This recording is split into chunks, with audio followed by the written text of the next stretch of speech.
We're going to go ahead and start our town hall meeting, our post-session gathering of the community to let you know our thoughts on what happened this session, and just as importantly, or more importantly perhaps, to hear what you have to say about what we did right, what we did wrong, what we should try to do better next year. My name is Ron Latz. I'm your state senator, represent St. Louis Park, Hopkins, Golden Valley, Medicine Lake, and Plymouth, or parts of those communities anyway. And I serve as chair of the Judiciary Committee, and I serve on the Commerce Committee in the Senate. And we've got our two legislators here who will also introduce themselves. But I will take just a couple of minutes to give you a few moments of summary of what we did this last legislative session, and then we'll open up and then so will my colleagues. And between the three of us, we'll probably hit all the main highlights of the session, and then you can tell us what you think about how we did. So this last session was the second year of the budget biennium, which means it was not an official budget year. We set the budget for the current biennium last spring, not the one we just concluded. But when we got into the spring session this year, we did have a forecasted surplus, which was the first time in many, many years that we've had that fortunate situation. So much of the discussion centered around what to do with that surplus.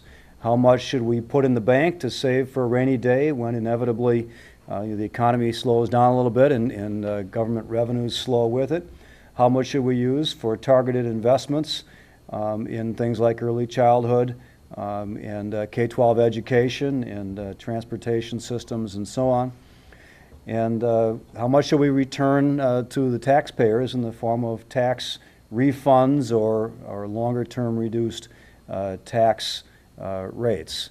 And I think this year we struck a really good balance on that front. We did a bunch of each of those things. And I think we have retained our structural balance moving forward. Going into the next biennium, we still have, actually going through the next biennium, the forecast with the current budget is that we will be balanced all the way through. That's part of our rules now, is to have structurally balanced through the tails, which is the budget cycle that follows the one that we're in. And we achieved that. The typical year that we deal with in the second year of the biennium is the capital investment bill, or the bonding bill. And we passed a little over $1 billion in bonding this year. Most of that was, in fact, borrowing, which is a smart thing to do when interest rates are low and costs of a building and investing in our infrastructure are also low. But as we worked through the process, we used about $200 million in cash also for some of the projects that we felt were important to invest in. And then there were a number of other policy issues which we dealt with, some of which became very significant for the broader community. We increased the minimum wage, and Representative Winkler would talk about that. He was instrumental in working on that. We passed a narrowly targeted medical marijuana or medical cannabis bill as well. We passed anti-bullying legislation targeting our K-12 schools to try to do a better job of preventing bullying. And we did a lot of other things as well on the criminal justice front, especially the Second Chance Coalition efforts to give people who made mistakes in their past a renewed opportunity to move beyond that with expungement reform. And we actually hit a sweet spot on reducing gun violence by prohibiting the possession of all firearms by those who are convicted of or are subject to judicial orders relating to domestic abuse. So those are a couple of the highlights, and I think I'll let my colleagues fill in the blanks there. So I want to turn to Representative Simon. Sure. Thanks a lot, everyone. I really appreciate you being here on a nice Minnesota night where we have to pick and choose carefully, don't we, in terms of nice Minnesota night. Honored that you chose this. So I'm Steve Simon, state representative for all of Hopkins and half of St. Louis Park. The border is right outside the window, Minnetonka Boulevard, basically. Mostly points south in St. Louis Park is my district, and points north mostly is Representative Winkler's district. And so thank you all for being here. I just want to add a couple of finer points. I think that was a great summary by Senator Latz. You know, this is an occasion not just to look back on this last year, but this last 2 years, because the whole 2-year term is over. The legislature has adjourned for the entire 2-year term, and a new set of people, to some extent, will be there in January of 2015. So looking back over the whole 2 years, I think it was really a pivotal time in our state's history. I think we really righted the ship in terms of the budget, a gimmick-free, honest way of balancing the budget in Minnesota with shared sacrifice and with real prioritization. There were some cuts, but there were some increases in things that really needed increases in terms of the budget. And it really speaks to where our priorities are. Education in particular, which I know is very important to our community. You know, we, for the first time ever, have all-day kindergarten for everyone in Minnesota. First time ever. And that's going to happen starting this fall. That's huge. That is groundbreaking. We also, in terms of higher education, froze tuition, a real freeze, not a gimmicky freeze, at all state colleges and universities. And I don't need to tell anyone here in this room or watching this broadcast that that is a huge issue. College affordability is really an issue of fairness, but an issue of productivity as well. So we did that. We instituted marriage equality in Minnesota. I think a watershed event that people will look back at a century from now and point to with pride. So those are some of the big ones as well, but Representative Winkler, obviously, I'm sure he'll talk about this, was instrumental. He was the House chief author, but more than that, really the driving force, probably in the entire state in terms of the legislators, in getting a long overdue increase in the minimum wage that hadn't been raised in 9 years. 9 years, hadn't been raised a penny or a fraction of a penny. And now we raised it to a decent level with indexing, meaning that at some point it's going to change as inflation changes. That's the right and just thing to do, and it's the economically beneficial thing to do. So I'm proud of that as well. I think if I had to check myself and talk about any disappointments or unfinished business, I would say one has to do with more comprehensive campaign finance reform. That too is something that Representative Winkler was involved with, and I know he's not going to let that one go. But he's been a great advocate, but I think we could do a lot more in terms of campaign finance reform. And then another one has to do with transportation. Well, we've made excellent investments, and I think this weekend we're going to see the fruits of some of those investments with the opening of the Green Line, meaning the light rail connection between downtown Minneapolis and downtown St. Paul, in essence. I think we could do a lot more, and I'm hopeful that in 2015 the legislature will take that extra step to make sure we have viable, sustainable, and hopefully dedicated funding sources for transportation. We need it. We're expecting hundreds of thousands, maybe 1 million new residents in the next 15 or 20 years in the Twin Cities. We can't just pave our way out of the problem. And we know that when you invest in transportation solutions, when you invest particularly in transit, people will use it. The Hiawatha Light Rail Line has been tremendously successful and tremendously popular, way above ridership expectations when it was first started, and there's a reason for that. People recognize its value and the value of a really mature transportation system. So in terms of issues going forward, I think those are two among others that I would say we still have to work on. But overall, you know, look at some of the most recent statistics or studies. Forbes magazine, Forbes, by the way, hardly a left-wing journal, recently said in the last few days, I think, that Minnesota is the third best state in the country to earn a living. Third best state in the country. That's great. That's a shared achievement that goes beyond party designation, by the way. Democrats, Republicans, all of us working together. That's great. Recently there was an article in City Pages saying that the Twin Cities is the third most popular sort of magnet for new college grads in the country. That too is an achievement that we can be proud of, and it didn't happen by accident. It happened because you worked very hard. A lot of people at various levels in government and the private sector worked hard, and we can be proud of that. So to me personally, I just finishing up my 10th year in the legislature, this last 2 years was by far the most productive and rewarding for me personally, but I think for the state of Minnesota in terms of any legislative session or 2-year term that I've been a part of. Great, great progress made on behalf of a lot of people, and some of it was long overdue. So it's been my privilege to be part of that. Thanks and good evening. My name is Ryan Winkler. I represent the other part of St. Louis Park, Golden Valley, part of Plymouth, and the only community that I represent in total is Medicine Lake, which has about 250 registered voters or so. And I want to start by just observing that Steve Simon is hosting his final town hall meeting in all likelihood as our colleague and as many of you are representative in the State House. And as you know, Steve has been endorsed by the DFL party to be our next Secretary of State. I expect he's going to win. But even if he doesn't win, I'm gone. he's gone. And I would just like to recognize a fine colleague, a good friend, and the best representative I think St. Louis Park.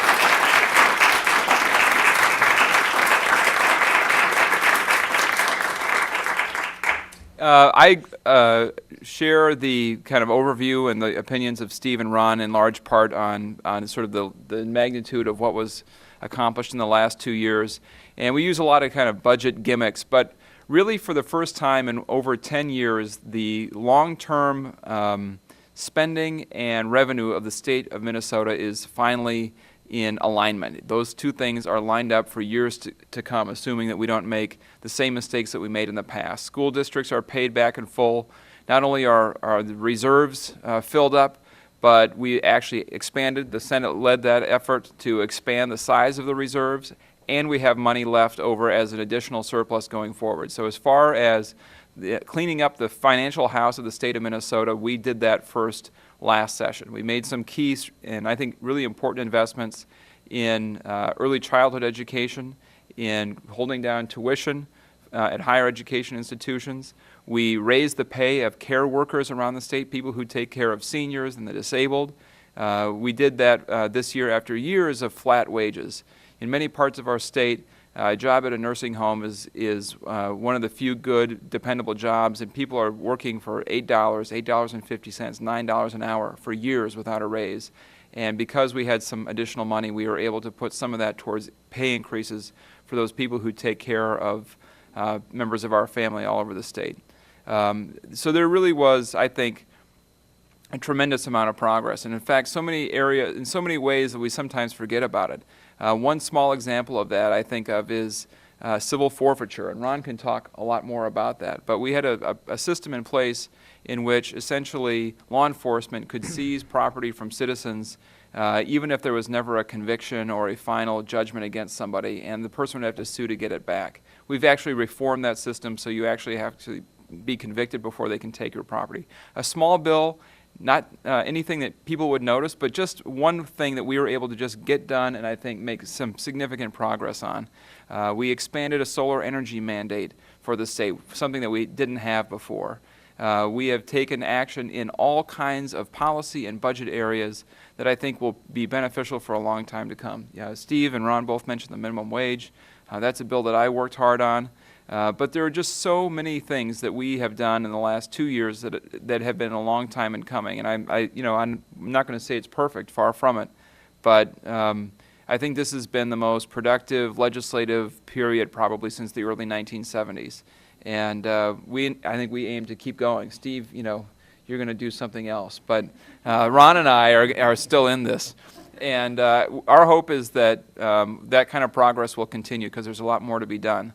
There's a lot more to be done in early childhood education. We've only made a small down payment. Another issue that I worked on last session that didn't get done was something called the Toxic Free Kids Act. Basically gives consumers information about whether certain toxic chemicals are contained in children's products or not.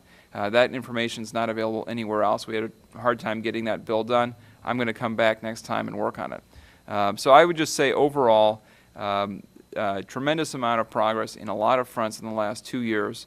And we'd love to hear, I'm sure you have some ideas of where we came up short.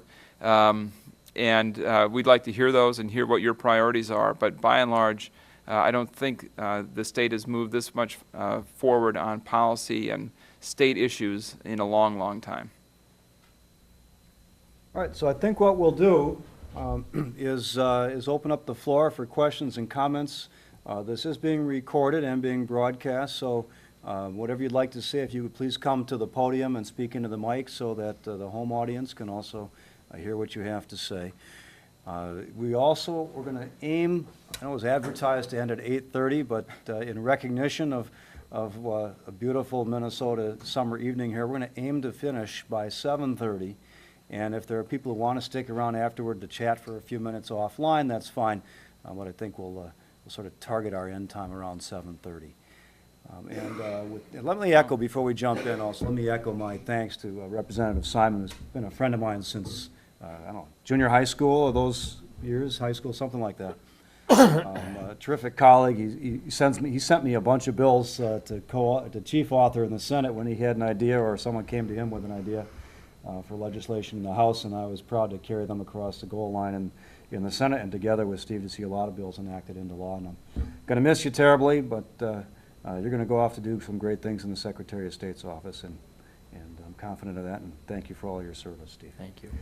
All right, Mr. Carper, why don't you open things up? All right. Lynn Carper, I'm a resident of St. Louis Park. First of all, I'd like to thank the three of you for serving us very well these past 2 years. You did an excellent job.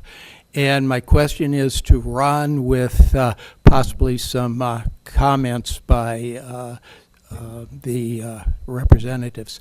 Ron, can you talk to the new Senate office building that's being built? It seems as if that might be a political issue this fall, and I'd like to hear your opinion on it and why it is good or bad for the state. Sure. Thanks for the question. I'm glad you brought it up because it will be a political issue this fall. And unfortunately, many of those who will also benefit from expanded office space are harping the most complaining the most about it. So let me first of all say that the numbers that you see in the paper are not quite accurate. The building itself is going to cost about $77 million. The rest of the money that's being talked about is going for a public parking ramp that was going to be built anyway, that is needed because parking at the Capitol for people who want to visit is absolutely terrible. The Capitol is a public space. It's a public building, as are the legislators' offices, and people who want to come to petition for redress, as the Constitution guarantees their right to do so, have a harder time doing it under current circumstances. Now, the fact is that the state capitol has literally been falling apart. When it rains, if you're walking around there on the third floor, you're going to see little yellow plastic signs that tell you be careful because the floor is slippery ahead because water's dripping through the ceiling. I mean, it's really been a bad situation. It's been many, many years since any kind of a comprehensive renovation of the Capitol.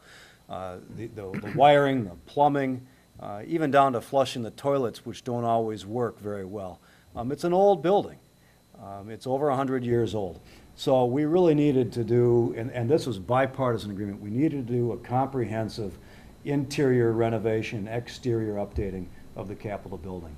To do that, you can't have any people working in the building.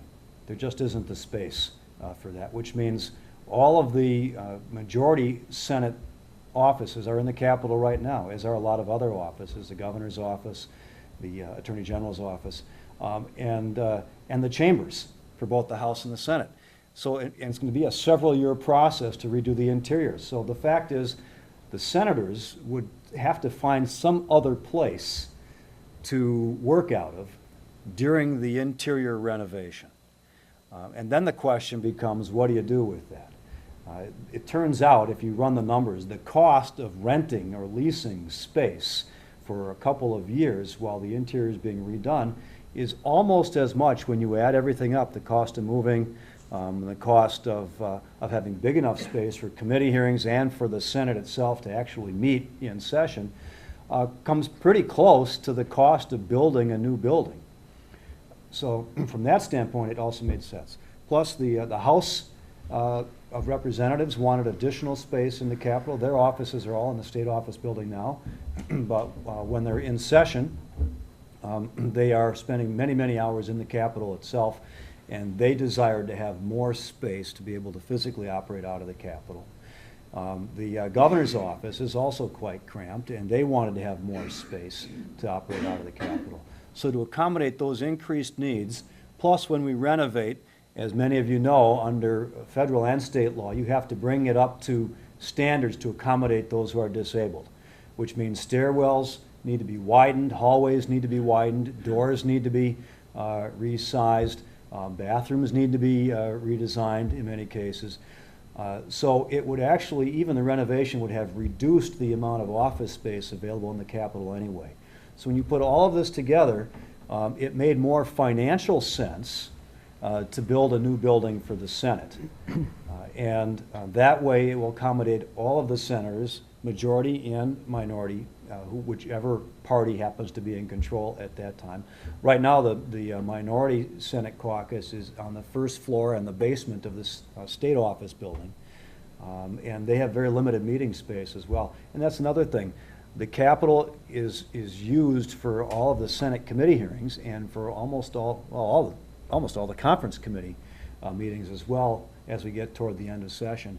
And we have had many, many times where it was almost impossible to find rooms that can accommodate all the meetings that need to go on or are large enough to accommodate the public interest in some of the hearings that were held. So when the Capitol is renovated, there'll be much more public space. The committee meeting rooms will be large and able to accommodate everyone.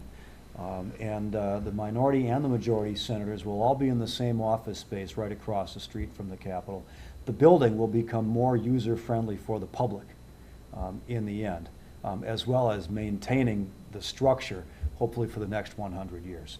So it made fiscal sense, and it makes practical sense as well. And by the way, in terms of the building itself, I know some people were saying you're putting a lot of glass into the building, it looks pretty fancy and so on. Shouldn't you be doing it all in granite so it doesn't look so fancy? Well, the fact is granite is more expensive than glass is. So glass is the cost-saving feature for the exterior, some of the exterior portions of the new building. So in the end, if you sit down and you work through it fiscally, it makes sense to build a new Senate office building, but it's very easy to demagogue the issue. You know, the Republicans who are making an issue out of it right now, they're going to be the beneficiaries of it. If I were to look back, I would say I wish the process had been done differently in terms of approvals, where we could have worked through and achieved bipartisan votes on it, even though there was bipartisan understanding when the initial bill was passed, that's what was going to be done. But there was a political opportunity and the other parties taking advantage of that, in my viewpoint. I think unfairly, but yeah, it's going to be an issue, and I just hope people are willing to kind of listen and work through the analysis a little bit to understand why it is that we're thinking 50, 60, 70 years down the road in terms of what's the best space for the public to be able to not only be at the Capitol to participate in the process, but also to visit with legislators, and particularly with the senators. You want us to? Yeah, Ryan and Steve, if you got it. I'll just make a brief comment, Lynn. You know, the bill was, the provision for building the Senate office building was included in a tax bill, which was one of the final pieces of legislation passed in 2013.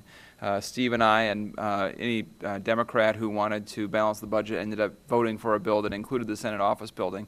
You know, I think on the merits, in the long run, there's not going to be anybody who thinks it was a bad idea to create more usable public space, both in the Capitol and for the Senate to operate. And it goes, you know, it kind of rubs people the wrong way, but in the long run, building good Capitol office space and meeting space and public availability and making it accessible is not something people regret. You don't go to Washington, D.C. and think, oh, they have too many buildings on the Capitol Mall. You go there and think, wow, what a beautiful place this is, and isn't this a source of pride? And from my point of view, I think some of the criticism of the Senate office buildings have been a little bit off base. I think if you're going to build it, you should be building it to last, and you should build it so people are proud of what you've done, not try to put up, a cinder block building like we've done in the past that are eyesores for generations. And I think doing it is probably going to happen at some time or another. And in the context of, I think a lot of good things done for Minnesota, doing something to make the Capitol facilities function better is worth doing. I would just add that I like visiting other state capitals. And I've been to almost half now, I think 23 or 24. And we're very lucky in Minnesota. We got a great building, but it's really in disrepair. There's no question about it. But other states have not made the smart choices, and they have cramped, sometimes dingy, seemingly uncared for spaces. And we want to avoid all that. We've got a real jewel there. And so as long as we're creating more and better public space, which this configuration would, I think that's a good thing. The process could have been a little bit different, that's true, as Ron said, but the key is more access for the public. And that's, at the end of the day, once all this construction is done, is what we're going to get. Yes, sir, come on up. Hello, my name is Bill Gleason. I'm a resident of Hopkins and a small business owner in St. Louis Park. One of the things that you guys didn't get done was Sunday sales from a couple different avenues. I think liquor store Sunday sales is a whole bottle of worms, and business owners don't want it, whatever. If it's tequila. So then I think the growler sale thing was a great thing. We can buy wine from wineries on Sundays, but you can't buy a growler from a brewery on a Sunday. That's money that stays in the state. 100%, I'm not 100%, but a lot of it. The malt comes from our malting in Shakopee, probably 75% of the malt. The small breweries are paying good wages to people. They're not paying minimum wage at the new minimum, even at the new minimum wage.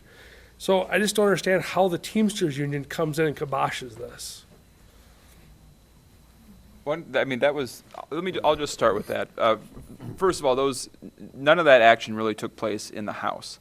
All of that was in the Senate. So I think Ron can talk a little bit more about that. And I would just say for my part, traditionally I've been an opponent of Sunday liquor store sales, and people see anything in that movement on Sunday as being a slippery slope towards that. But my opposition has stemmed largely from concerns from small business that it makes it harder for them to be successful in municipal liquor stores. But there's also a growing group of small businesses and growing businesses in Minnesota who want it. So some of my thinking is evolving on this issue. I think we probably are moving in that direction. I think at some point we're going to get to Sunday sales at liquor stores. It's probably not going to take a decade, but I don't think it'll take that long. And we will probably start making some interim steps along the way. But as to sort of the role of the Teamsters and how that happened this session, I'm not really sure. But I think we're getting there. And personally, my views are kind of shifting as we are developing a more robust local economy based on new kinds of brewing, new kinds of distilling, and other kinds of things. I'll just say before we hear from Ron about the Senate that my thinking is similar on that. To me, and I don't think I've ever once been lobbied in my years in the legislature by the Teamsters Union or any union on this issue. I have been lobbied by the liquor store owners, most of whom, and pretty overwhelmingly until recently, have said they're against it on the grounds that, their argument at least is, look, you're going to force us to be, it's basically going to spread 6 days of volume over 7 days of overhead. That's their argument. Now, that's what they say. They say, look, we're going to be open the seventh day. We're not going to get any more sales. It's just the people who would buy on Thursday, Friday, or Saturday are going to buy on Sunday. We're going to have to pay people, keep the lights on. You're not going to increase volume. That's their argument. I'm not saying it's correct. That's their argument.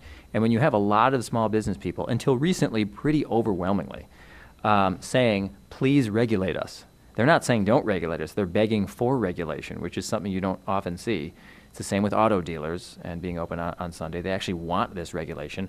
That's a tough sort of hurdle to overcome. But I agree with Ryan, that is changing, and there are more liquor store owners who are open to Sunday sales, some here in St. Louis Park, actually, who are quite prominent. The growler bill, I think, would have been and can be a reasonable compromise or transition. So I'm disappointed that didn't get a closer look, too. But I would agree with Ryan. My thinking is sort of evolving on that as well. Well, I guess I'll tackle the Senate side of things. With the Teamster issue kind of came out of the blue toward the very end of the process on it, and it had something to do with a provision that is apparently in the contracts that the Teamsters have for the distribution of liquor around the state of Minnesota. Contracts they have, I think, with the wholesalers or with the distributors. And there's some provision in there that would have been activated and would have caused a lot of dislocation, been triggered by the passing of the growler bill or any sales on Sundays. We have wine on Sundays. Isn't that the same thing? Well, I can't speak directly to the contract provisions because I don't know exactly what they are. I voted in favor of the Sunday growler sales when it came out of the Senate Commerce Committee, and it was a part of the omnibus liquor bill that we were all expecting to vote on the Senate floor, and that got all boxed up because of this contract issue that came up that couldn't be resolved legislatively. I share my colleagues' views on sort of the direction this thing is going.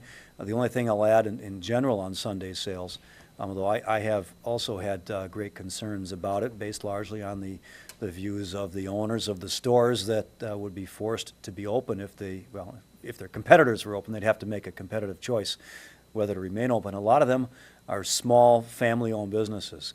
And the Sunday is their one day off when the members of their family can actually all be together. I think they kind of cherish that time. Now, lots of businesses go through those questions. I think part of it's the same with regard to the auto dealers. A lot of those folks want to have Sundays off to be with their families, and if Sundays are open, it would turn into an awfully big sales day probably, and probably not any more cars would be sold either. But that's an issue which, if we're listening to our constituents as we have over the years, that it's going to be a little while, I think, before the broader question of Sunday sales gets full traction at the legislature. But as for the growler sales, I would have voted for it had it come up for a vote on the Senate floor. But that didn't happen this year, and I would anticipate, and for the reasons you explained, I think growler sales on Sunday would have been a good thing to allow. And even the industry, the liquor industry, testified that they would not oppose it because they felt on the merits it was a good thing to do. But it was this contract issue that couldn't be sorted out in the last couple weeks of session that caused that issue to be sidelined. This year, I expect we'll take another look at it again next year. Yes, sir. Yes, my name is Larry Jones. I'm a resident of St. Louis Park. I'm a constituent of Steve's and probably going to be a constituent of Ryan's because they'll be moving in St. Louis Park. I just wanted to compliment the huge legislative effort that went into mental health funding this year. And I was wondering if you three could shed some light on the $100 million in bonding that was given to affordable and supported housing in the bonding bill, $100 million. And also if you could shed some light on what maybe Health and Human Services is looking at the St. Peter's Security Hospital. You mean in terms of the sex offender issue or other? No, issues just at St. Peter? mental health patients in St. Peter. There's been an issue of abuse there, and I'm wondering what Health and Human Service might be looking at. I know some funds were allocated towards St. Peter. I don't know what that means exactly. Okay, well, I don't know if either of you serve on the Health and Human Services committee where those kind of details are fleshed out. We did take a number of big steps this year. The mental health system funding has been a long time coming. It's been recognized for years that we've been deficient in funding, including the ability to get counselors into the schools that are able to recognize the signs of mental illness and are able, in many respects now, to provide services, therapy or counseling on-site in the school so that the kids don't have to leave school for the day or for an extended period of time to get counseling in a doctor's office. It's another barrier that made it harder to get counseling to kids when they're young. And of course, if you can recognize and address these kinds of issues when they're younger, you can avoid perhaps some longer-term consequences as well. So we had some surplus funds this year, and we made a conscious effort last year as well as this last spring to get more funding into that arena. With regard to the affordable housing, that also has been a long time funding. There's a large coalition came together to push hard for that, and there were times this year when we thought we weren't going to be able to put together a full $100 million. But this is a long-term investment in stability for housing and to address mental health issues as well, many of whom are veterans also. So we take care of a lot of human needs when we make those kind of investments in affordable housing. As for St. Peter, I know they're going through a lot of management issues right now. They've had some issues with individual staff and some management staff there as well. I know the Commission on Human Services is working very hard to stabilize that situation. I can't tell you what the details are about the work that she's doing on that front, but I know it's getting a lot of attention now and deserves to be. I would just say on the housing piece, $100 million is huge.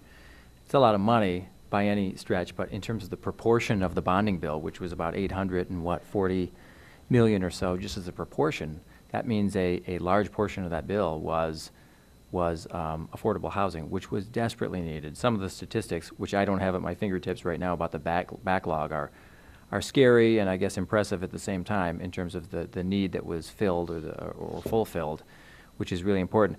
One of the advocates actually said that they weren't sure that they were going to get 100 million. They were pushing for 100 million and they got it. And when they got it, one of them said, well, we should have asked for 150 or something like that. I think they were, but it was the culmination of a lot of work over a lot of years to fill a lot of holes, I would say, and it's going to do a lot of good for a lot of people. I have nothing to add. All right. Who's next? Oh, hi. My name's Nate Fisher. I'm actually, I grew up in St. Louis Park in the Browndale neighborhood and represent Simon's district and Latz, your district. And I actually I'm a documentary filmmaker. It's a nonprofit based in St. Louis Park. And I'm actually doing a film on Sunday sales. You guys probably know that. I've been filming the last few of your town halls. And I just wanted to ask a follow-up question just because it was really difficult on that growler bill to figure out what was going on in the Senate. And Senator Latz, as you said, I mean, you're on the Commerce Committee, and that growler bill got a hearing in Commerce. It actually got a hearing in the House too. And there, as you mentioned, the MLBA, the Liquor Store Association, testified that they had no problem with it, and there was nobody had any issue while it was being vetted in committee. So as you said, you voted for it in committee. I think it passed unanimously out of committee as part of the omnibus. Then it kind of got sent over to the tax committee because of a different provision in the omnibus that had to do with taxes. But that part, the growler part, isn't actually a tax-related bill, but it got then stripped right before it went to the floor. That provision, the growler provision, got stripped, I guess because of opposition, because of the Teamsters, as you mentioned. But you said that if you had had the opportunity to vote for it on the Senate floor, you would have, but there was actually an amendment on the Senate floor that passed on the Senate floor, 43 to 21. So that's actually 21 times 2 is 42. So it's over 2 to 1 bipartisan majority voting for that growler bill. And you actually, Senator Latz, you voted against that growler bill, the amendment. So I'm just wondering, what was your thinking with voting against the amendment? Sure. Remind me, was the amendment just dealing with the growler? Yeah, it was an amendment. It was a floor amendment to reinsert that language that the tax committee had stripped back into the omnibus liquor bill. Yeah, and the reason was because, number one, it would have put the tax bill in jeopardy because of the issues relating to the contract and the Teamsters. And I wasn't willing to put the tax bill in jeopardy. And number two, there was another provision that specifically affected the city of Golden Valley residents that was in the liquor provisions, and that also would have been jeopardized, possibly lost altogether, if the growler provision had gone on to the bill. And that was the Brookview liquor license, so that the community center at Brookview could get a license to make available alcohol when they host events for businesses and other community groups that are having events there. So it was very important for the survival, frankly, of the Brookview Golf Course and their financial well-being to get that provision passed. And if the growler provision had gone on to the bill as a part of that amendment, it would have jeopardized that entire, all those liquor provisions. And I couldn't take that chance on behalf of the city of Golden Valley and those residents that care about it. Well, just briefly, I understand that. I understand that, you don't want to reinsert like a poison pill language back into a bill. But in this case, I mean, the amendment passed 43 to 21. So, I mean, if that's over 2 to 1 support in the Senate, so it seems like that provision, it would have been unlikely to have sunk the bill because it was, 43 to 21. Well, but you'll notice, as I recall the process, the bill that was amended to didn't go forward.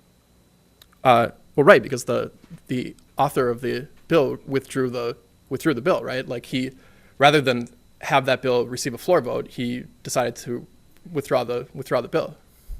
Well, that's right, because it turned out to be a poison pill, and Okay. I knew that was Okay. going to happen. I see. So I didn't want the pill to be poisoned. It passed in the Senate, and exactly what I predicted would happen, in fact, did Okay. happen, and we had to find a different way to get the other liquor provisions passed so that Golden Valley could have its benefit. Okay. So basically, it was a poison pill with leadership. It wasn't a poison pill with the membership of the Senate. It was a poison pill with a lot of voters in the Senate, I think, who, had they been confronted with the ultimate choice of what to do with regard to those contract issues, might have had a different vote in the end. Okay. So for a lot of folks, they wanted to signal their support for the concept, but I wasn't willing to take that chance with the provision I was carrying on behalf of Golden Valley. Okay, thank you. Sure.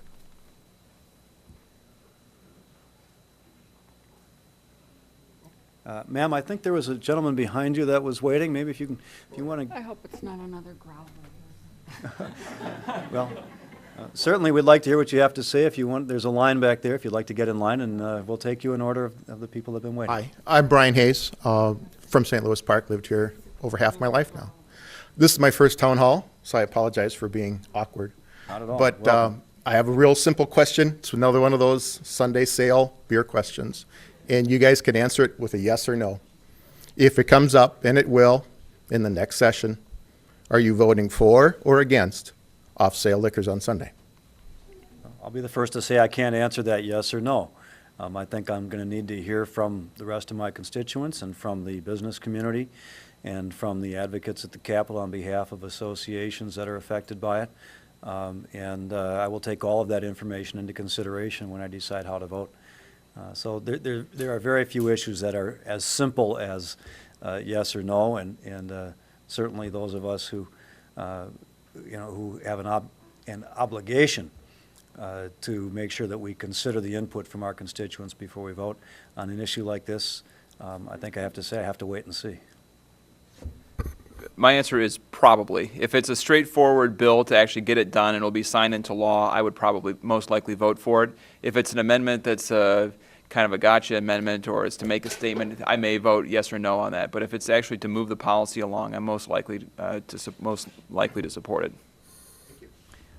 Well, I won't be there. But I won't dodge the question. I won't. If I were to be there in January of 2015, I'm more open-minded or open to it than I have been in the past. But it would depend on a lot of things, what I heard from some of the business owners and obviously everyday citizens as well. But I'm more open to it than I have been. Hi, I'm Elaine Wynn from Golden Valley, and thank you all for a good session. It was very wonderful. I wanted to just commend you too for that bill about mental health services in schools. I think that is just a big step forward. We had gone so far backwards in that way. I was at a meeting in Golden Valley when we had a group of people from different mental health organizations who were speaking about mental health in children.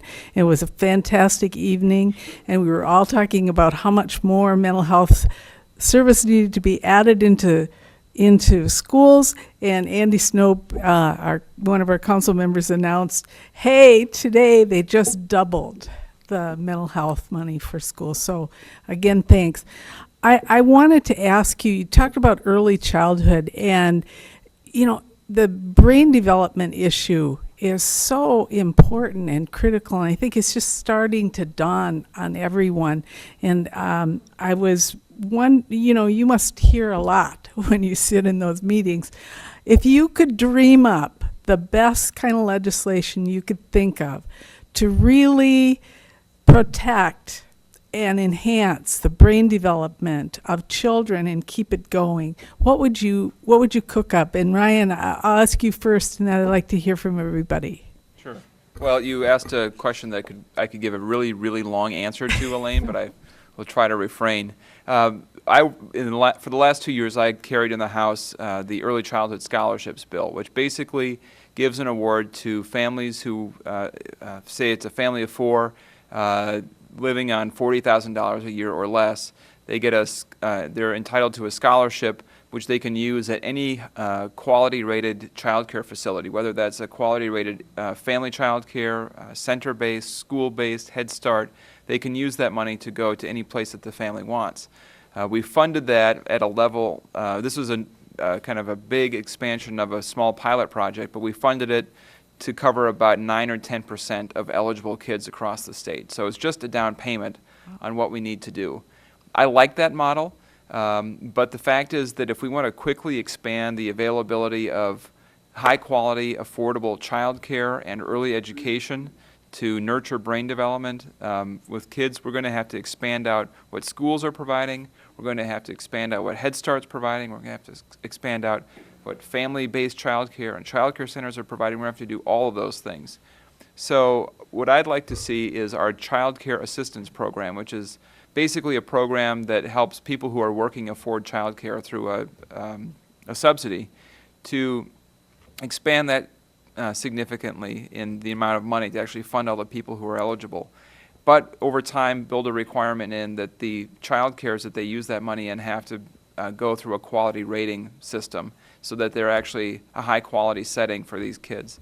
Expand the scholarship pool significantly, and also expand the school-based preschool and early childhood programming all at the same time. And that, I think, is something that can happen in 2015. It's something that is generally supported by the business community. It has kind of tacit support from Republicans. It's one of the few new spending programs that they have been willing to support. It has pretty broad, I think that kind of multi-component approach will get support from all people who are active in the early childhood providing provision. Some of the big labor organizations that are interested in this issue also would support it. So I think it's a kind of a comprehensive approach that could get us to having high quality early education and affordable child care available for all families in Minnesota over the next 4 to 6 years.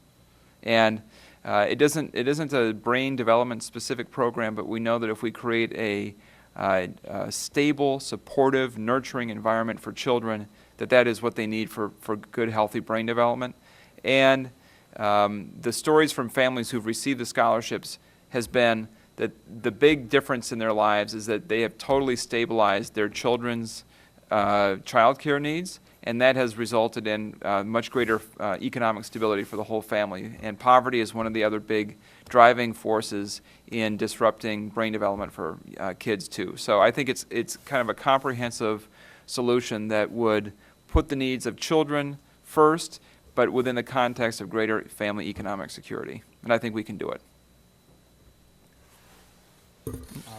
I think I would add to that, just in particular, in St. Louis Park, there are waiting lists for the early childhood programs. I know the Early Childhood Family Education, ECFE here, has an annual breakfast, and we all attend, and they tell us every year they've got wait lists. They don't have enough spaces to provide, even for those who are willing and able to afford to pay to be a part of the program.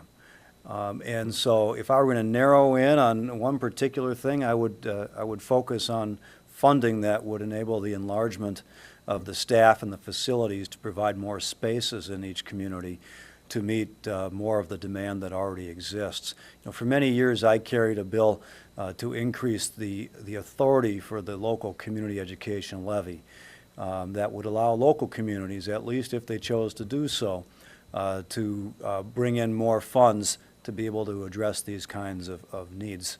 And that would include some scholarship money for kids, and that would include funding for transportation, because sometimes it's hard for these kids to get from their homes to the classes.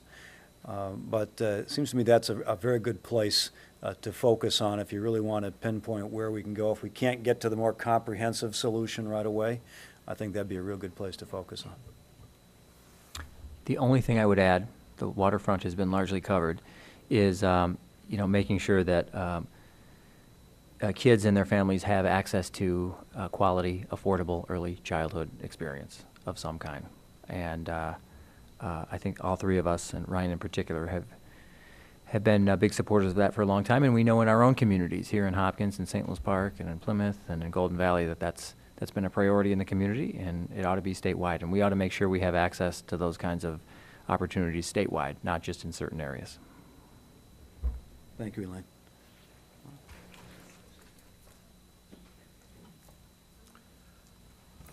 Jules Goldstein, St. Louis Park. Guess my question is primarily for Steve. I understand that the focus of this meeting is primarily on the session just ended, with a little overflow into the session yet to come. But since I moved to this district 7 years ago, I've been proud to call you my state rep. And I'm just wondering, at this, your final such meeting, and looking back, since I don't want to put this into a bragging session, what are you proudest about what the legislature has accomplished during your time in the legislature? I'm going to ask who his favorite constituent was. Yeah, that's right. I really meant what I said at the outset, which is this last 2 years has been by far, for me personally, and I think for the legislature generally, the most productive and positive and forward-thinking. The progress we've achieved, both on the budget side and on the policy side, have been tremendous. And so, you know, looking back, I think the big things that I think of, you know, I'm tempted to talk about personal bills that I passed. I'll try not to do that and just talk about the broad sweep of history in the last 10 sessions. I'd say, to me, just personally, and I think in the eyes of history, when we look 50 or 100 years ahead, if someone looks back and says, well, what happened in 2013 or 2012 or 2009, I personally would say that passing marriage equality has to be right up there. I mean, we're not going to, yeah, exactly. You know, I think in 100 years, they're not going to talk about the tax bill of 2013.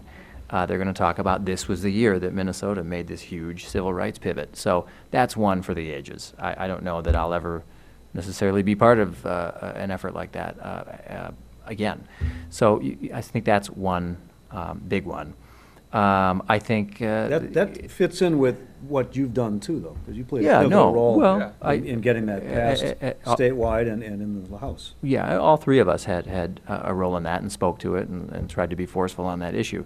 But I think that's a real big one when you just sort of sit back and sift through all the details. That's a big one. The other thing that I think, I'm hijacking your question just a little bit, that I've really learned in terms of the budget, seemingly one of the drier issues is, you know, all three of us can now say we've served in the best of times and we've served in the worst of times. We've served in times of extreme, excruciating scarcity, where the decisions you have to make, and by the way, we can even subdivide that, I think. We can say we've each served in times of scarcity where we've been in the majority, and we've served in times of scarcity when you're in the minority. Either way, the decisions that have to be made are gut-wrenching, because you're choosing from among the least horrible of truly horrible options. And that's tough. That's what governing is sometimes, and you have to take what you get, I guess. So that's tough, but it really makes me appreciate certainly the times like now when we've righted the ship, when the budget is in good shape.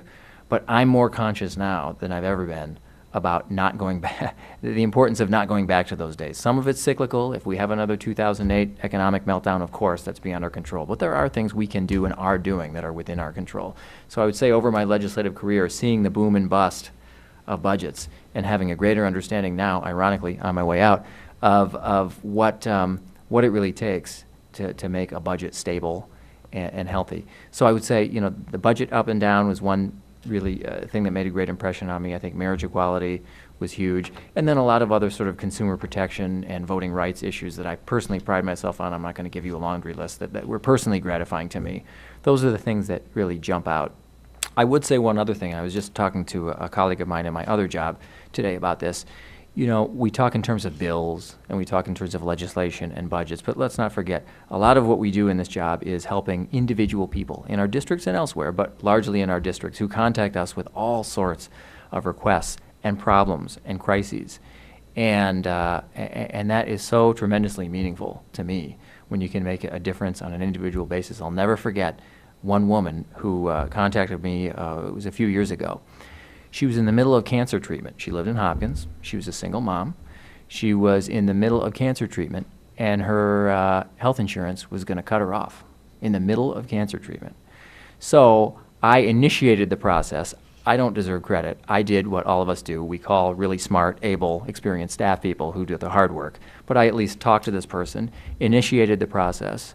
I did make a phone call to an influential person at the health insurance company, but I think it was a group effort between staff and me and others, and she was reinstated. And when she said to me, "You saved my life," that's as good or better than any bill that I could ever pass. And so let's not forget that that's a big part of this job as well. I guess I'll end there. Thank you. You know, maybe I'll piggyback on that, because there's one thing I wanted to add as our next person's coming up. And the news was just out today that with the MNsure and the Affordable Care Act expansion of health insurance to more Minnesotans, the number of uninsured Minnesotans has dropped by 40%. It's the lowest rate, I think, in history. And the insurance rates are the lowest in the nation, and it's the second lowest uninsured rate of any state. The only one with the lower uninsured rate is Massachusetts, and that's because they've had an exchange system like this longer than the rest of the country. So I think it's going to, I heard a political comment in the audience, which we won't repeat. But you know, we worked, I'm sure all of us did, with folks in our districts who had trouble initially with MNsure enrollment and the computer glitches that were going on. A lot of that got worked through, a lot of that has improved, but the bottom line is that people are able to get insurance coverage at more affordable rates than they were ever able to do before. And Minnesota has been one of those states that's really led in fully adopting the Affordable Care Act, and we are getting the benefits of that. And I would credit Governor Dayton for being a real leader on making sure that Minnesota was right at the front of the line for that. So I think those are all good things. Yeah, and to put in some numbers on that, since last September 30th, there are now 180,000 more Minnesotans that have health insurance than did last September. For every one of those 180,000 Minnesotans, they're less likely to face the crisis that Steve's constituent faced with regard to insurance issues. So we are now below 5% of the Minnesota population is uninsured, which is a terrific benchmark. And I expect that we'll keep moving in that direction, given the government systems that we set up now for that exchange to help people connect to get their insurance coverage. So that's it. Go ahead. Hi there. My name's Jonathan Mitchell. I'm a Plymouth resident. Through college, I was actually afforded the opportunity to be an intern at the legislature this session. And as such, I got to see a lot of sausage being made. So while you have done a phenomenal job with a bunch of monumental things, I'm here to talk about a really small thing that kind of grinded my gears. And I believe you may agree with me on this, Senator Latz, but vanity plates. Very, very, very minor issue that no one really feels is worth bringing up, but perhaps if a constituent at a town hall meeting says something about it, we can either expedite the process so you don't have to spend time on that like you did, days and days of debating vanity plates, or do away with them entirely, since law enforcement is a fan of them anyway. So I just wanted to get your thoughts on that and actually say as a constituent, let's do something about vanity plates and the process that they are approved. Thanks. Well, I don't know the issue. yeah, thank you. I don't think I have voted once in favor of a bill creating special license plates for any particular groups. And it's hard to be able to say that, because so many of the groups that come to the legislature seeking specialized plates are veterans who want recognition as a Vietnam vet or a World War II vet or a disabled vet, or this year one of the big issues was a women's vets.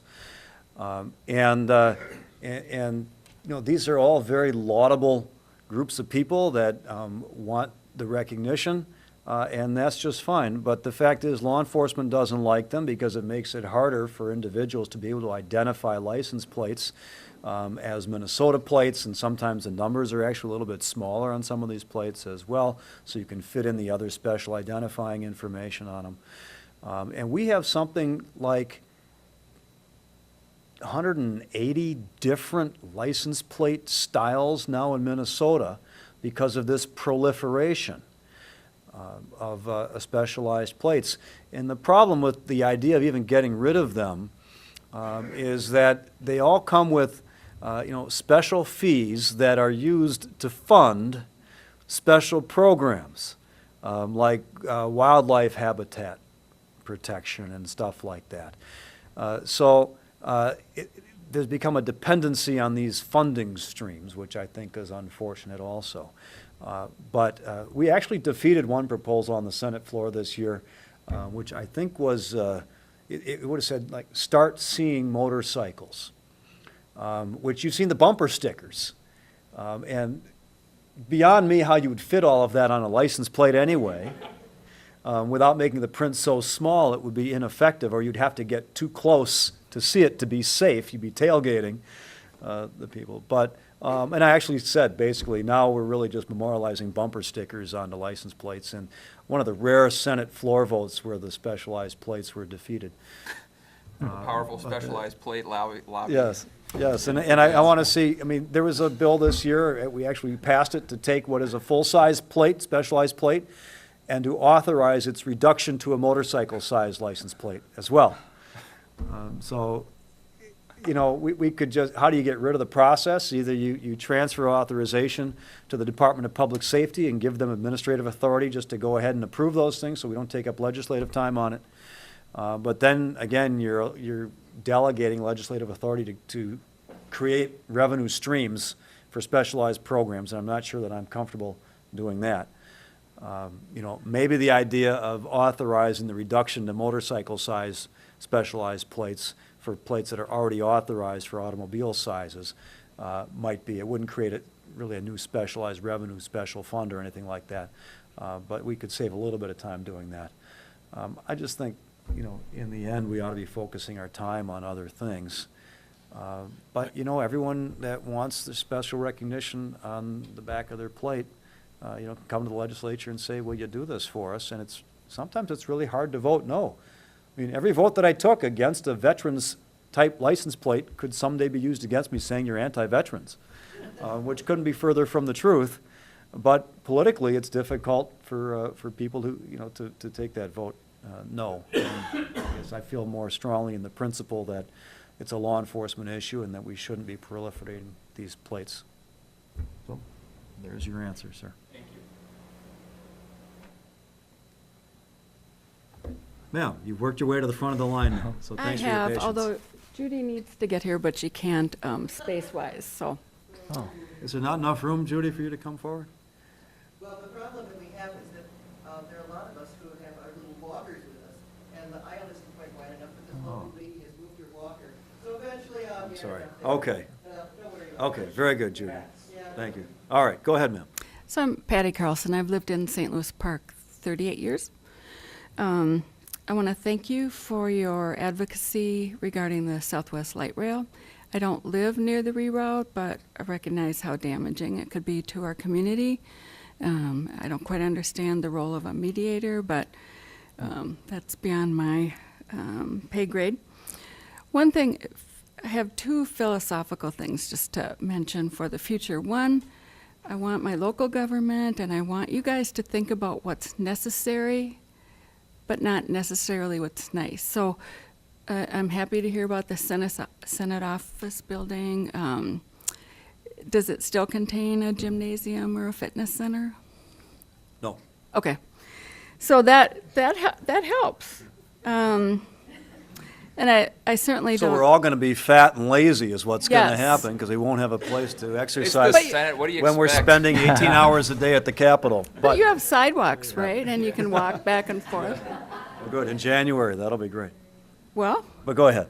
and then just in general, I don't think that we need any taxpayer funds for a soccer stadium, should that come up. But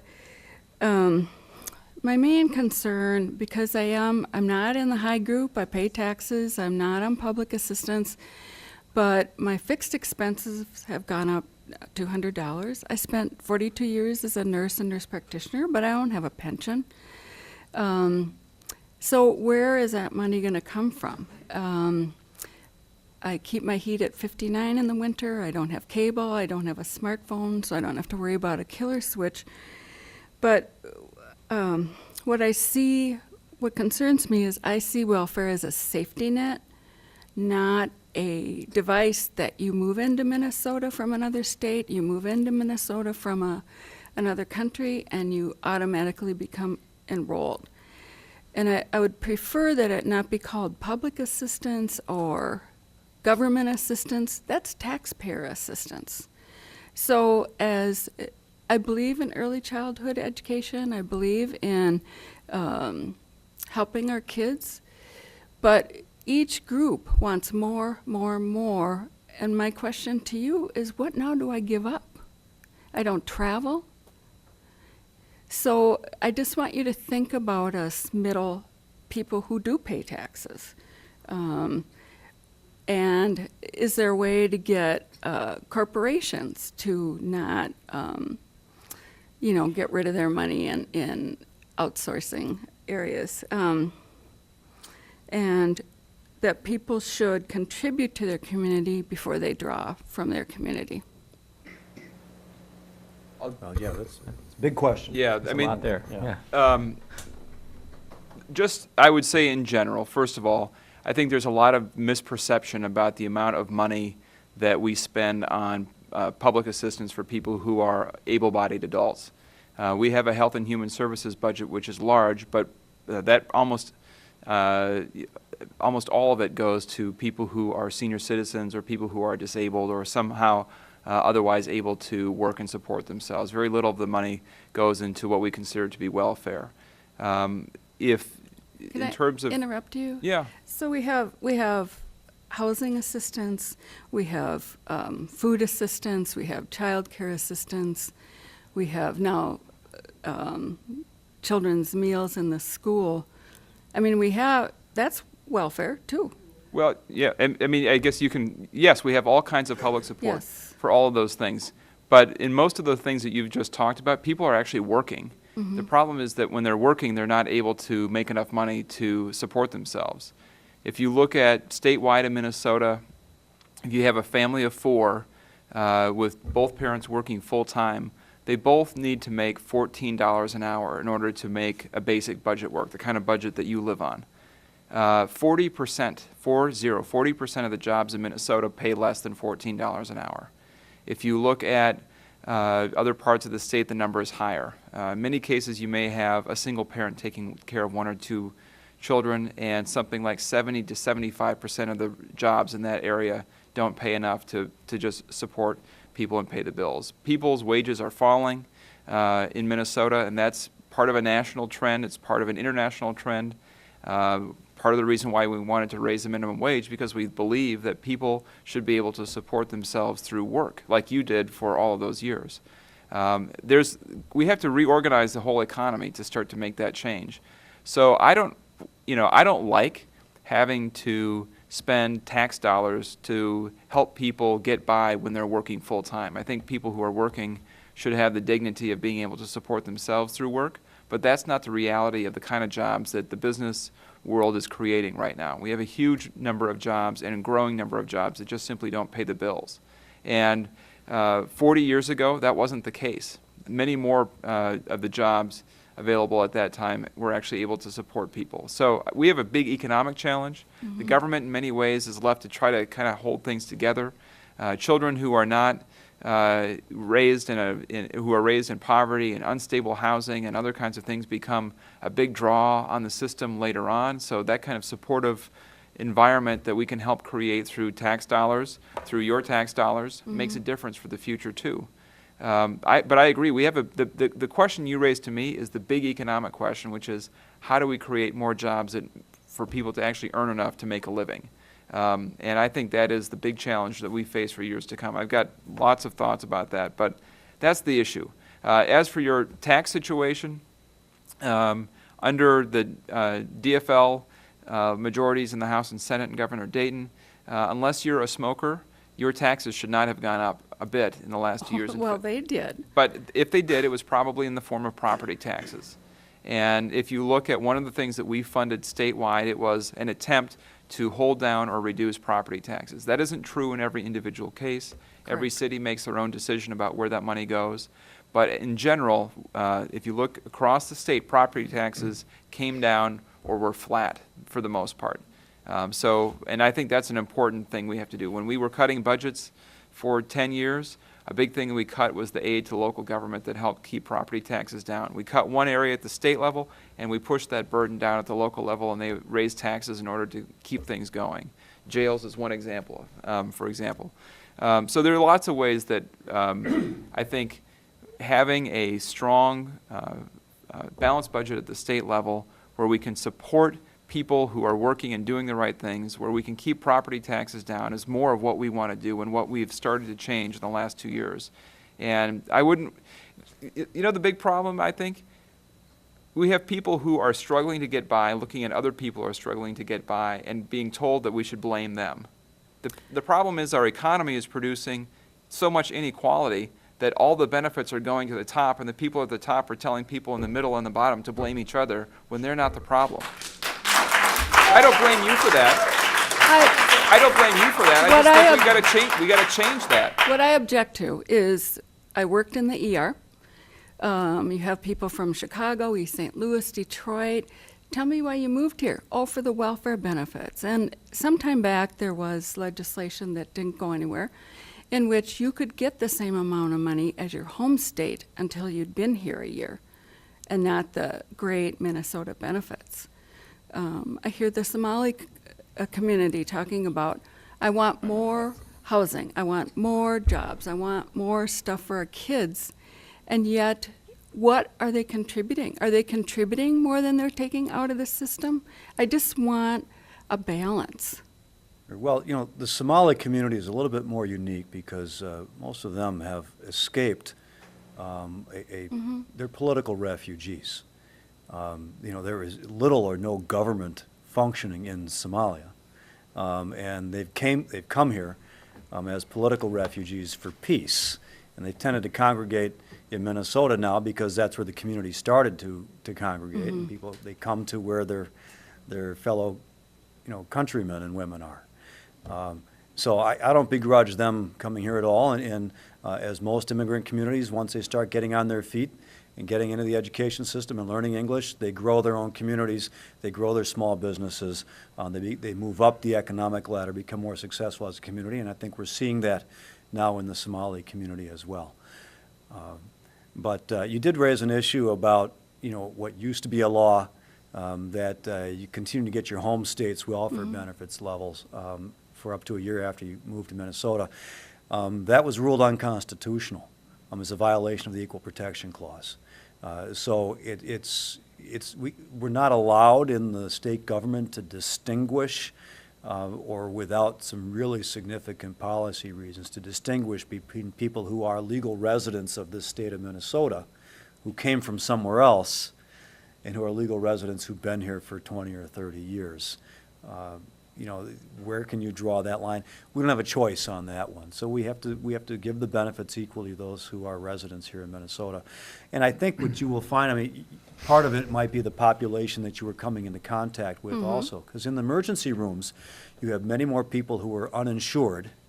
No, you who have are seeking, people on medical assistance who don't have a copay. Okay, but, Sir. or who were, well, medical assistance for reasons also, and also who are uninsured, who seek their medical care in the emergency room instead of going to a primary care physician or a home clinic where they can get care because they had good insurance to be able to do that. So I think maybe the population that you were talking to is a little more concentrated in terms of why did you move here, it's for the welfare benefits.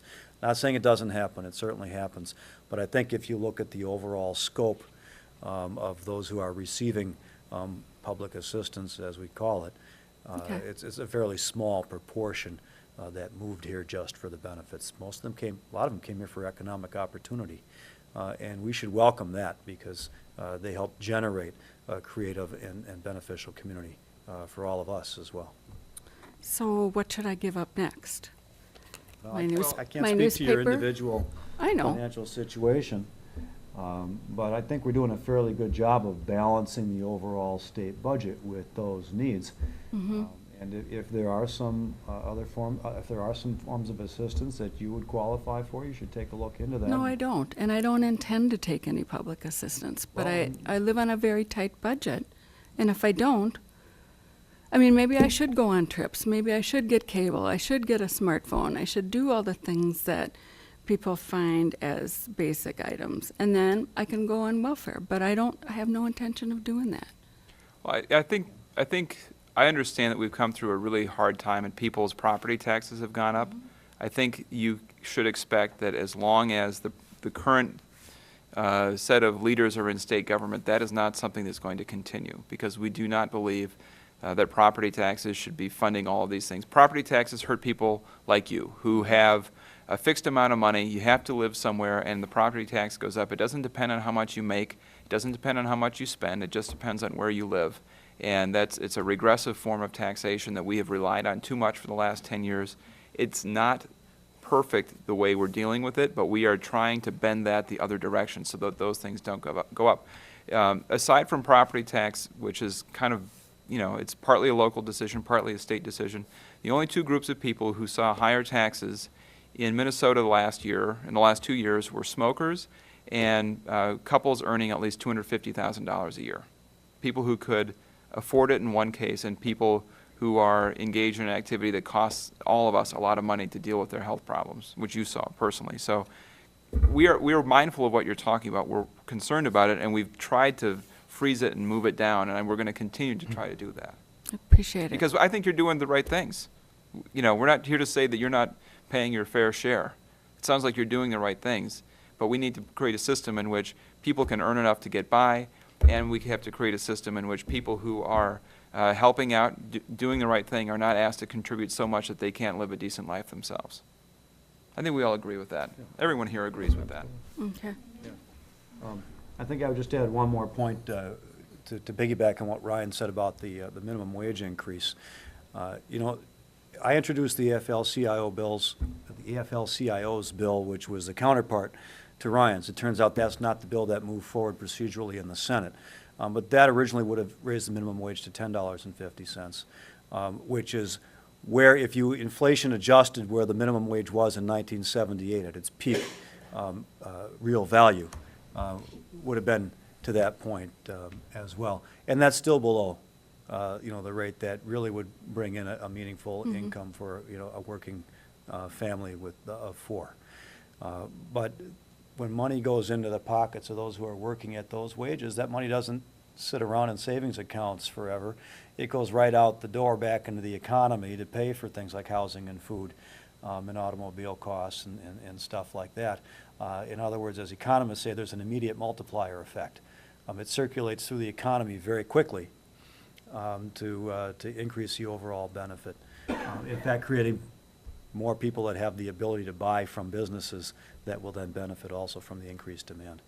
So I think we made some important steps in that direction, and hopefully that will also assist folks who are in the same kind of position that you are, who are still in the workforce.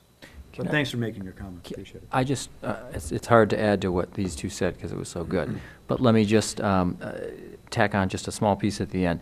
All three of us, just so you understand, I mean, all three of us, as I alluded to when I talked about being in this job during times of scarcity, all three of us have voted to make really difficult and deep cuts in the past. So I hope no one has the impression that we've never had to make really tough decisions about lowering and reducing people's benefits, particularly health care benefits, but other benefits as well. We've had to at times, and it's terrible. It's not fun. So we've had to do that. But I want to get back to your initial point to talk about one other issue about, you started your remarks talking about the Senate office building. Does it have the, and you talked about generally doing things that are necessary but not nice. I think that's the way you put it. One of the features of this session, which this gives me opportunity to talk to, you may have heard about the governor talking about this as being an unsession. And what you're getting to is what I hear a lot, which is priorities. There are a lot of things we'd like to do, but you can't always do everything you want to do and would like to do. So one of the things that the governor had an idea to do this time was to go through literally line by line in all the law books and the statute books and take out, filter out, prune, you might say, unnecessary laws, regulations, commissions, boards, things like that. And we did do that this year. Over 1,000, isn't it over 1,000 or 1,100 outdated, unnecessary laws that have been just sitting there for decades, sometimes many decades, that have outlived their usefulness. So I think one of the overall points you're making is a very important one that we always have to be reminded of. That is constantly doing a reality check on what we need and making sure we're maximizing taxpayer value for whatever we're doing. I mean, my impression over the years has been people, even those who don't like their current level of taxation, they're willing to do more or contribute more as long as they think that doing so will achieve results and will not be wasteful spending. That's an important impulse. That's an important thing you're talking about. And I think all three of us, in various ways over the years, pay close attention to that, and thank you for reminding us of that. It's easy to sort of go on autopilot. Sometimes we go off of autopilot because a budgetary crash forces us to, but sometimes we just need to be really conscious of paring back, retreating a bit strategically, and looking at what gives people maximum value. So thank you for that. Thanks for your time. Thank you. I think there are at least one, Judy, and I don't know, Larry, are you waiting to speak as well? Okay. So we'll go with those two. It's now after 7:30. We'll have Judy and Larry make their remarks, and then we'll wrap up the meeting tonight. Anyone, again, who wants to stick around afterward for individual conversations, you're welcome to stay.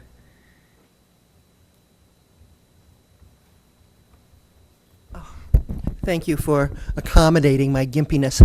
I want to thank all of you guys. Of course, you've done a great job, especially handling the budget and especially on education. We're not playing games with that education budget anymore. Thank you. And also for being able to vote at home and also to register online and all the things we need to do so that we can keep this state the highest state in voter turnout of the entire nation. I've lived in 5 states and 8 countries. I've seen it all, guys. And this is a good place to be. I really appreciate your work. 2 quick questions. Many people in the community in the past year, we've gotten together and talked about, in this Senate district, talked about the environment, and in particular fracking is one of the issues. Our neighbor Wisconsin seems to like it, and we seem to not like it. And also, even when Pawlenty was governor, there was a lot of talk about wind, sun, and water energy as opposed to fossil fuels, and I don't know where we're actually going on it. My home state on the East Coast, the Eastern Shore Islands are now underwater and not habitable. We used to actually go there for tourism, and there was a lot of fishing industry, and you just can't do it anymore. So it's very critical. Our ice caps are melting at an alarming rate. And so I want to know what we're doing on a state level. That's pretty much a national issue, though. Also, there has to be a postulate, a decision made at the national level that this is critical. And then, secondly, this is something that was local. Campaign finance having to do with We the People, the Move to Amend. I think MPERG and also Common Cause will also work for that. In the Senate, Marty brought it forth in 2013 and it passed. The people in the House were upset because there was a constitutional convention attached to it, and I didn't agree with that either. That's like a wacky doodle idea. But it did get taken out in the House. I think it was House File 276. But it still never made it through the House this session. So that's in trying to handle the Supreme Court decision on Citizens United. So that's what we're looking at, and I wonder if you would address those 2 issues. Thank you. Well, fracking it's a two-edged sword. I mean, there are some environmental issues that are still unanswered, and we're learning more about it, that there's some contamination issues that are beginning to occur where there's a lot of fracking. On the other hand, it has led to a reduction in energy prices for a lot of folks. It's increased the United States energy independence, which has had some real beneficial geopolitical advantages. We're not dependent on foreign oil or beholden to the Middle East for oil imports and so on. And certainly it's created an economic boom in North Dakota, which certainly has benefited Minnesota as well, because there are a lot of Minnesotans that are working up in the North Dakota oil fields now, making really good money, frankly. So it's got both an upside and a downside, and I think in the long run we're going to have to figure out what's the right balance for that. Wisconsin's love for fracking has mostly to do with their willingness to allow their sand to be mined, because their sand is particularly useful in the fracking process. Minnesota's taken a little slower approach to that. We've got communities down along the Mississippi River, around Red Wing and Winona and those areas that also have sand that is the right kind, the best kind for fracking, and they take a little slower approach, but they're seeing some of the environmental versus economic benefits playing out there as well. I think to the extent that we can become more dependent on renewable resources in the long run, That's going to be helpful. Oh, one other thing about fracking, because it's natural gas that ends up being burned as a result as energy, that's much more friendly for global warming purposes than burning coal, whether it's the hard anthracite from Montana or whether it's the soft coal from the East Coast. So actually fracking, although it's got some negative environmental impact, perhaps where it is actually occurring, to me, the greatest environmental challenge in our world faces, it's existential, it threatens our very existence, is that global warming question. And I think we've seen the benefits in the reduction of the impact on global warming, release of gases that impact global warming because of fracking has brought so much more natural gas into the energy system. So it's not an easy question to try to answer. But to the extent that we all move toward renewable resources, solar and wind, and so on, we'll all be better off. And Minnesota has been a national leader in that. In fact, when President Obama announced that he was going to be, reducing the amount of emissions from the coal-fired plants by, I think it was 30% in the coming years. Minnesota's already halfway there in terms of what we've been doing because we have been very consciously moving toward solar and wind. So we'll continue to move in that direction. That's been a function of policy changes that we've been making on a bipartisan basis over the last 10 years since we've been in the legislature. And I think we'll continue to move in that direction. That's a big question also, but I think we're moving in the right direction from that standpoint. The second question was about the move to amend in response to the Supreme Court decision stating that corporations have a constitutional right to spend money in elections.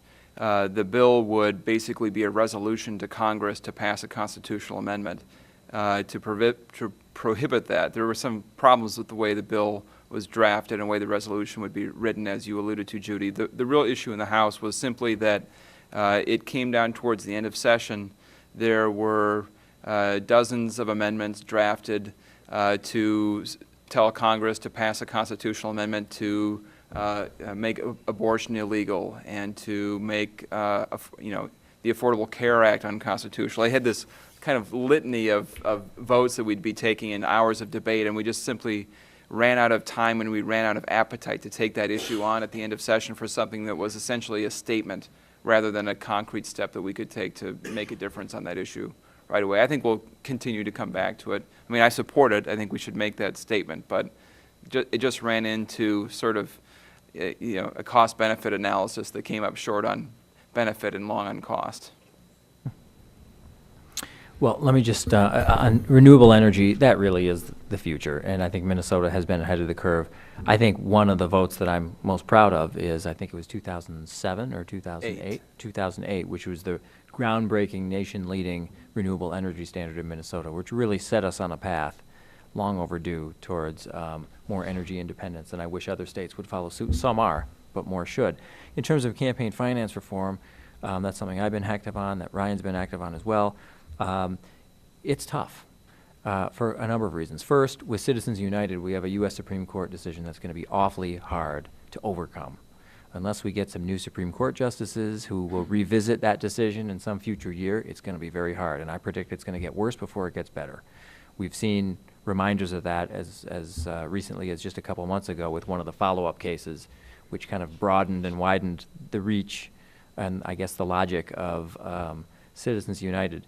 And breaking free of the stranglehold that's created is going to be tough. I really don't want to overpromise. It's going to be difficult. I would say that we're seeing a move away, for example, from political parties and towards super PACs and others who are far less accountable, spending vast sums on elections, filling the role that parties and candidates used to. We've got the situation in Minnesota now when it comes to campaign finance where the actual candidates are sort of, in a few select races, and I fear more than just a few select races, are sort of almost bystanders in their own races, where they're entitled to spend $50,000 or $60,000, and that's dwarfed by the outside interests and money that come in, on both sides, to be fair, not equally on both sides, but on both sides, to the tunes of many hundreds of thousands of dollars, all but drowning out the actual speech and the actual advertisement by the candidates themselves. And, that's a problem. There are things that we can do at the margins. I think, Ryan's bill, which I'll let him talk about in terms of simple disclosure, would give everyday people the right to know who's paying for some of this stuff. I think that's a very minimal thing to be able to ask. It doesn't advantage one party over the other or one side of the political spectrum over the other. Although, unfortunately, opposition has come largely from one side of the political spectrum and not the other, which is puzzling to me because there's no advantage to one side or the other. And maybe Ryan can talk about that just a little bit. But it is a big problem. And the move to amend is one symbolic step. There are others. I continue to believe that one way around the special interest sort of stranglehold on politics, or the increasing stranglehold, is to just make voting easier, make access less burdensome. And we've done that. Minnesota's always been a leader, and we've done that in the last couple of years as well. But getting more people to vote is often the antidote to some of the special interest schemes that we see, in the political marketplace. And many of those are schemes, not because this or that group is right or this or that group is wrong. It's because of this lack of transparency. And I'll toss it over to you, Ryan, if you just want to talk about your bill. I think people would like to hear what you've been up to on I'll that. be very brief. Basically, I've worked really hard in the last couple of years to pass a bill that requires organizations to disclose when they're spending money to elect candidates or to help support candidates right before election. And it's continued to run into strong opposition from MCCL, Minnesota Citizens Concerned for Life, which is the primary pro-life group in Minnesota, and the NRA, for reasons that are totally unclear as to why they oppose this legislation, but it's been enough to slow it down among my DFL colleagues in the House. So we're going to keep working at that, because at the very least we need to have sunshine into who's spending what if we can't do anything else. So that was quick. Larry, All right. last question?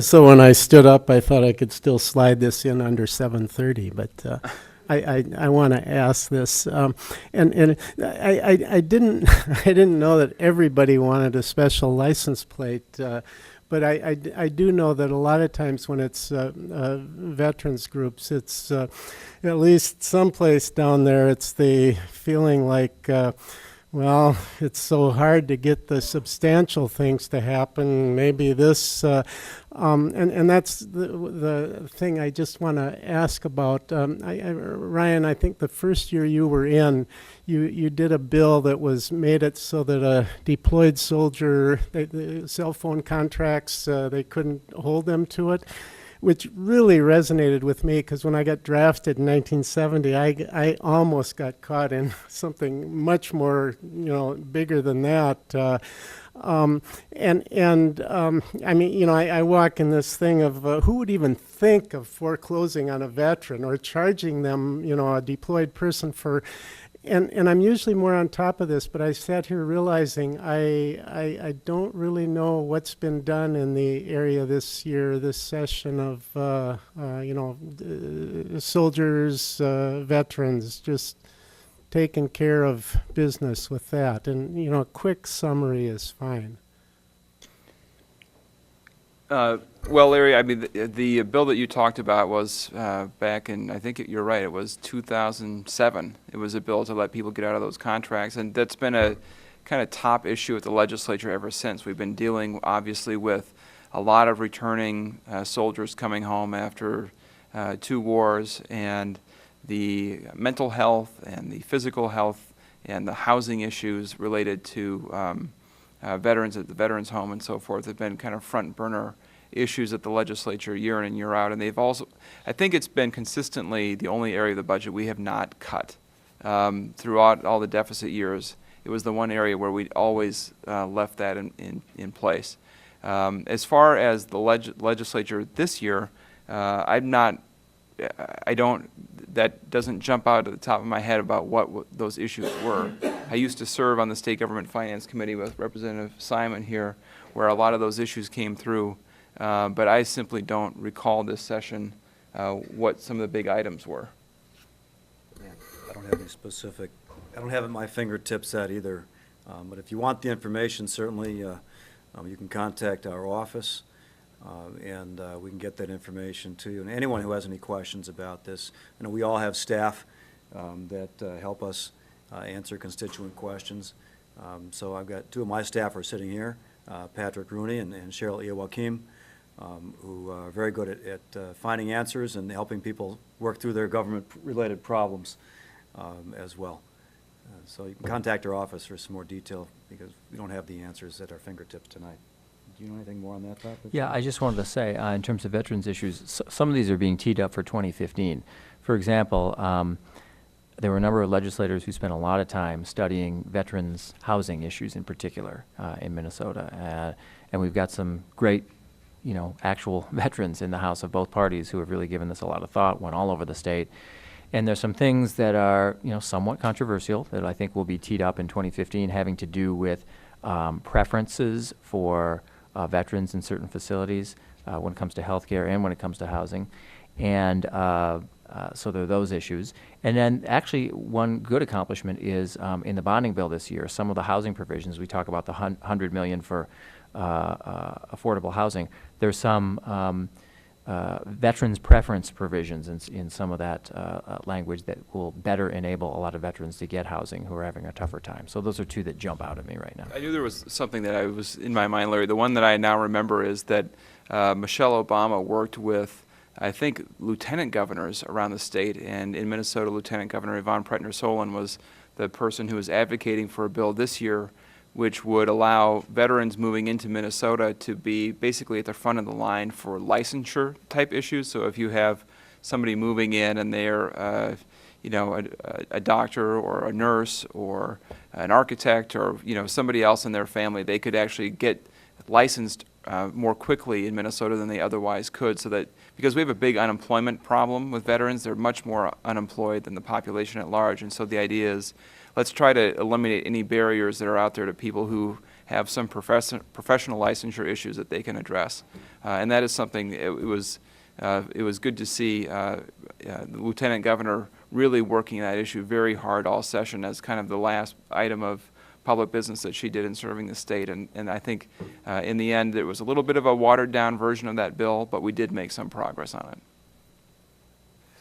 All right, so we're going to wrap things up. I'm going to say thank you now for attending tonight and for hanging out with us this long. But I think what I'd like to do, I want to give Representative Simon an opportunity to give us some closing remarks, since this is his last town hall meeting as state representative. Well, nothing fancy. I just want to say, first of all, I want to pay tribute to my two colleagues here. I could not ask for a better legislative team in this district, and I hope you know we're spoiled and blessed in this Senate district and in these communities, because present company excluded, this is not normal, these two guys here. I mean, they are abnormally, smart. They're abnormally smart and helpful and innovative and savvy and accomplished and skilled, and it's been one of my great life's pleasures, truly, to work with these two fantastic partners. And I won't be in the legislature next year, but they're going to continue doing fantastic things. And history will judge them both very, very kindly, let me tell you, on multiple levels.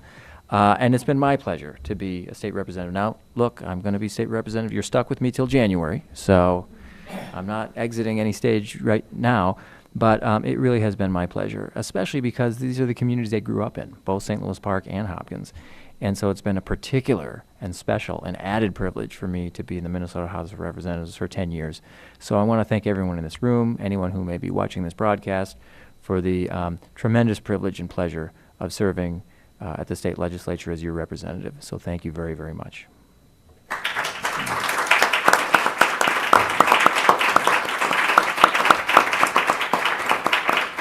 Have a good evening.